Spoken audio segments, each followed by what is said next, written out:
다음 내용, 근데 이 내용이 좀 논란인데 파출소장이 평소에 했던 언행들이 굉장히 좀 충격적입니다. 예, 맞습니다. 서울 한 파출소에서 있었던 일입니다. 그 서울 파출소에서 근무하는 여경이 같은 파출소에서 근무하는 파출소장이 상습적으로 과격한 발언과 성희롱을 했다라고 해서 청문감사실에 이제 진정서를 접수를 하고 이에 따라서 감사가 지금 진행되고 있다는 소식입니다. 예.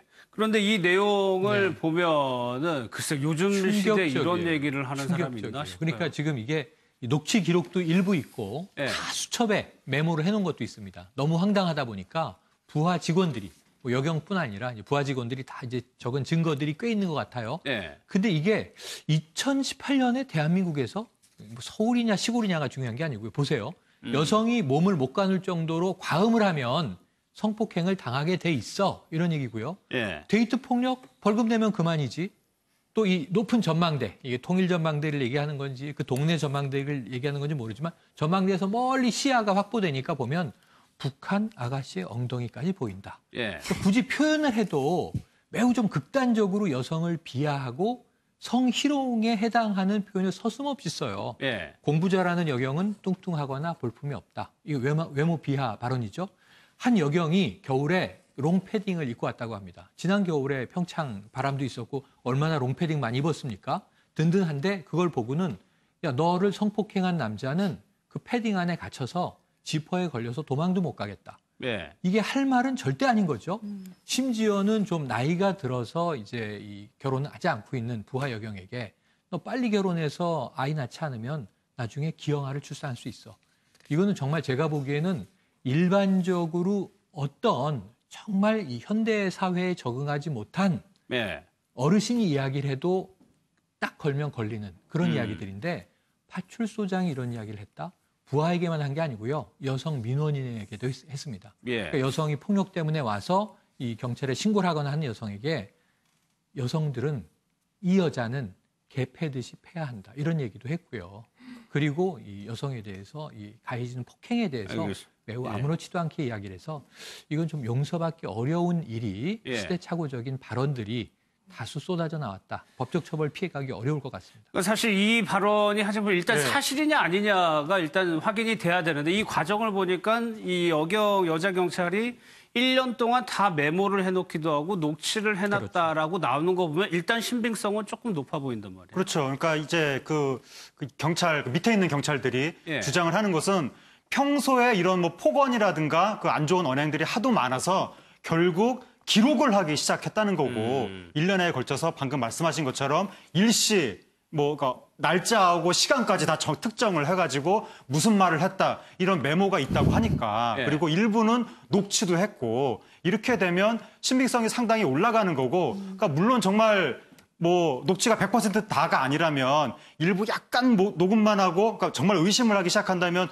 메모를 가짜로 다 이렇게 한 다음에 여럿이서 짜고 파출소장을 모함한다 이런 식으로 의심을 할 수도 있지만 이게 무슨 뭘 조사를 해봐야 되겠지만 그런 정도로 하려면 상당한 정도의 어떤 음모라든가 뭐 원한 관계라든가 그런 게 있어야 되는 건데 그런 게 있는 특수한 상황이 아니라면 일반적으로는 다수가 동일한 내용을 증언을 하고 또 여러 날에 걸친 메모가 있고 그러면 상당히 신빙성이 있다라고 우리가 보통 이야기를 하기 때문에 이 정도면 상당히 신빙성이 있는 것이 아닌가. 근데 이거 보면 진짜 요즘에 여성들이 그 왜 대학로 이런 데 나와서 시위하잖아요. 경찰이 우리한테 지금 우리가 뭐 신고하러 가고 이러면 우리를 제대로 대우를 안 해주고 진지하게 우리를 수사에 착수하지 않는다고.